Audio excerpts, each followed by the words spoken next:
Hello children, how are you all? I hope all of you are doing well. Are you ready to do an activity? So today we are going to do an activity. See this children, I have a candle with me. Also I have a matchbox. I'm going to light this candle. Shall we do it? See this, I'm going to light this candle.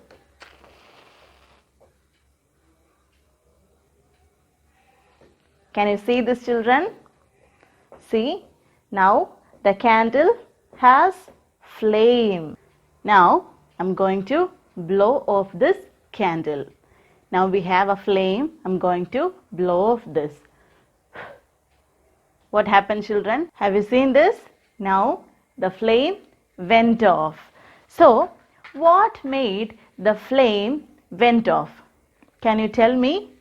It is air that took off the flame of this candle. When I blew to this candle, air came out and it took off the flame of this candle. Did you see the air?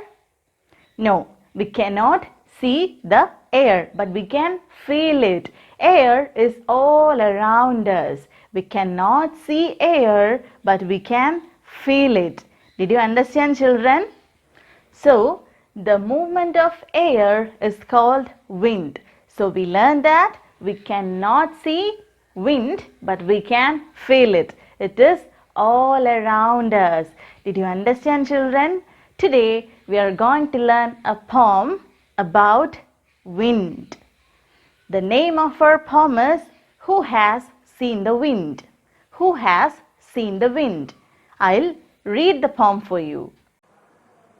Who has seen the wind? Who has seen the wind? Neither I nor you.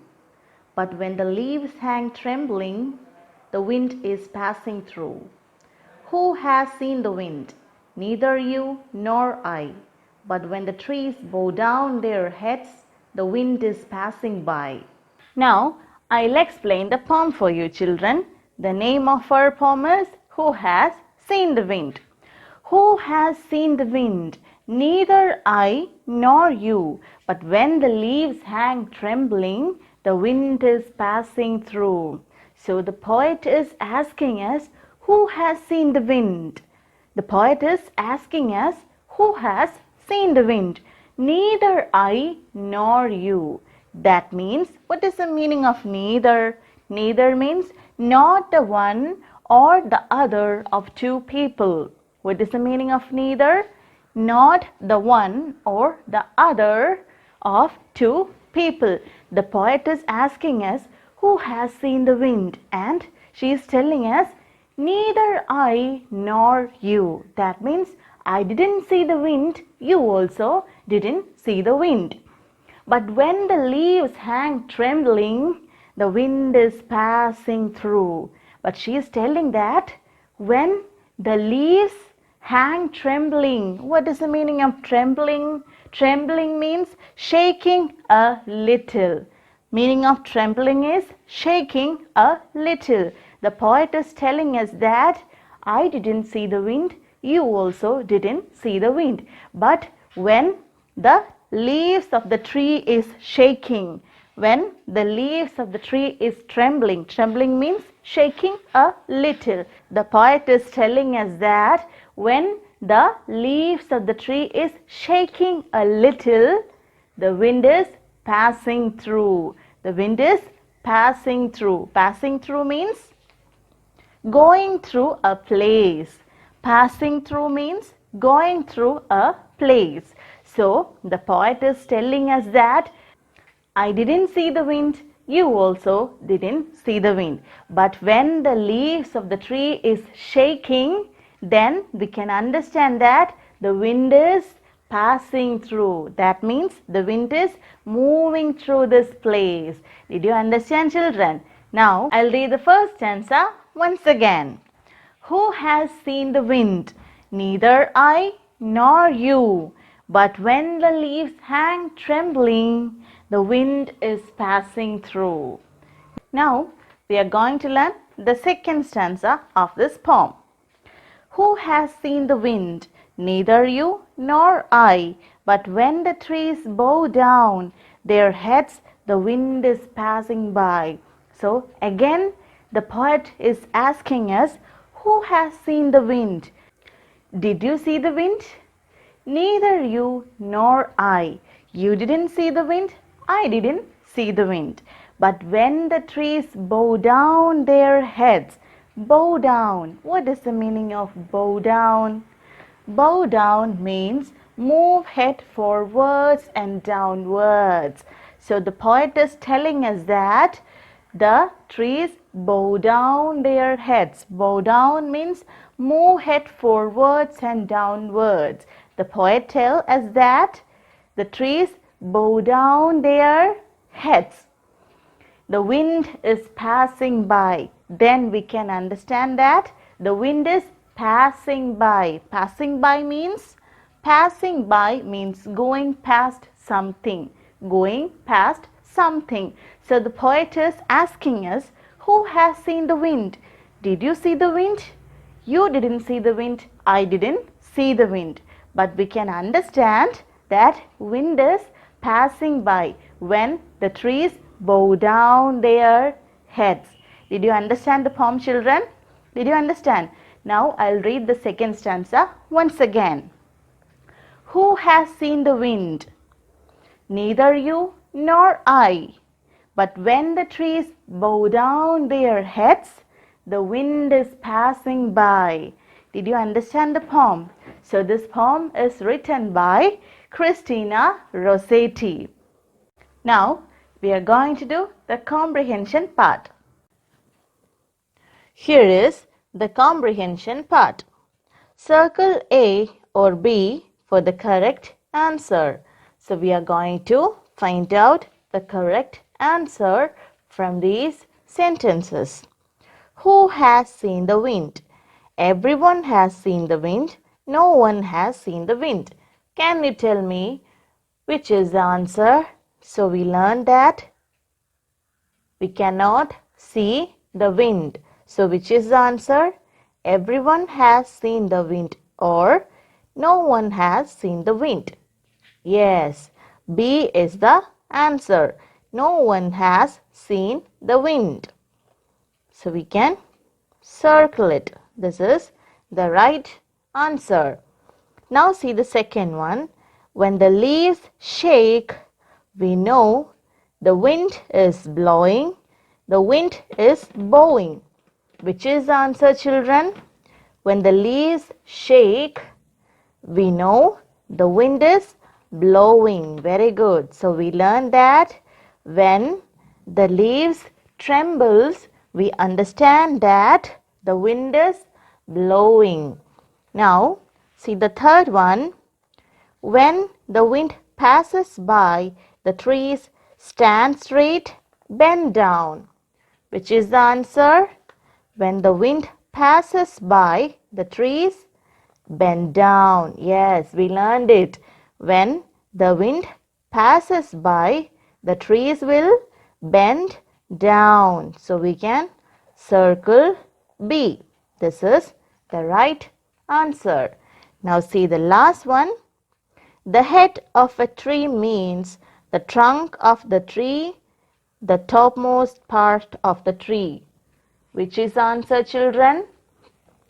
Can you tell me which is the answer? The head of a tree means the trunk of the tree or the topmost part of the tree. Yes, the answer is B. The head of the tree means the topmost part of the tree. Now we'll read all these sentences once again. Who has seen the wind? No one has seen the wind. When the leaves shake, we know the wind is blowing. When the wind passes by the trees, bend down. The head of a tree means the topmost part of the tree. Did you understand, children? Now we are going to learn the grammar part. We'll see the usage of must and mustn't. Now look here, children. Must and mustn't. Must and mustn't are words that are used to talk about rules. Did you understand? Must and mustn't are words that are used to talk about rules. Must is used to talk about things that we have to do. Must is used to talk about things that we have to do. And what about mustn't? Mustn't is used to talk about things that we do not have to do. Did you understand, children? So must is a word that is used to talk about things that we have to do, and mustn't is used to talk about things that we do not have to do. Did you understand? I'll show you some examples. We must obey our parents. We must obey our parents. So this is a rule. Here we use must to talk about a rule. We must obey our parents. Now I'll show you another example with mustn't. We mustn't be late for school. We mustn't be late for school. So it is a rule that we mustn't be late for school. That means we must go to school on time. We must obey our parents. We mustn't be late for school. So these two are rules. Here we used must and mustn't to talk about rules. Did you understand, children? Now we'll do an activity. Children, we learned the usage of must and mustn't. Now we are going to do an activity. See this? Fill in the blanks with must or mustn't. Now we are going to do this activity. See the first one, teacher. Children, you dash write neatly. What should we write here? Must or mustn't? Children, you must write neatly. So we can write here must. Children, you must write neatly. Now see the second one. You dash enter someone's room without knocking. What should we write here, children? You mustn't enter someone's room without knocking. We can write here mustn't. You mustn't enter someone's room without knocking. Here's the third one. You dash wash your hands before a meal. You must wash.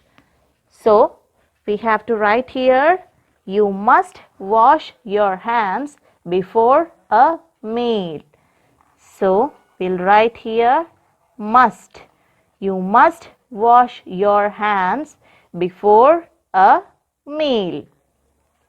See the next one, children. Mother. Saif, you dash tell lies. You must tell lies or you mustn't tell lies. Saif, you mustn't tell lies. It's a rule, children. You mustn't tell lies. Okay, we should obey that. You mustn't tell lies. Now say the fifth one. We dash say thank you when we get a present. We must say thank you or we mustn't say thank you. We must say thank you. We must say thank you when we get a present. It's a rule. We must say thank you. Did you understand, children? If someone is giving us a present, we must say thank you. Now see the sixth one. Father. Prakash, you dash play cricket inside the house. You must play cricket inside the house, or you mustn't play cricket inside the house. Yes, you mustn't play cricket inside the house. So, we can write here, you mustn't play cricket inside the house. It's a rule, children. We must not play cricket inside the house. We should play cricket outside the house. We dash throw stones at animals. We must throw stones at animals, or we mustn't throw stones at animals. Yes, the answer is mustn't. We mustn't throw stones at animals. It's a rule. Did you understand, children? Now, we'll read all these sentences once again. Teacher, children, you must write neatly. You mustn't enter someone's room without knocking. You must wash your hands before a meal. Mother, Saif, you mustn't tell lies. We must say thank you when we get a present. Father, Prakash, you mustn't play cricket inside the house. We mustn't throw stones at animals. Now, we are going to see sound and spelling. See this, children, sound and spelling. Here we'll see silent B. We have 4 words here. In all these words, letter B is silent. We'll read these words. L-A-M-B, lamb. Repeat it, lamb. It is not lamp, it is lamb. Repeat it, children, lamb. Here, B is silent. Letter B is silent. B-O-M-B. How can we read this? Bomb. Repeat it, bomb. Here, B is silent. Now see the next one. D-O-U-B-T. How can we read this word? Doubt. Repeat it, doubt. Here, letter B is silent. Doubt. Repeat it, doubt. Here, letter B is silent. Now see the next one. D-E-B-T. How can we read this? Debt. Repeat it, children. Debt. It is not debt, it is debt. Here, B is silent. We can read it, debt. Now, we'll read all these words once again. Lamb, bomb, doubt, debt. Did you understand, children? So, children, we learned silent B. Now, we are going to do an activity. See this?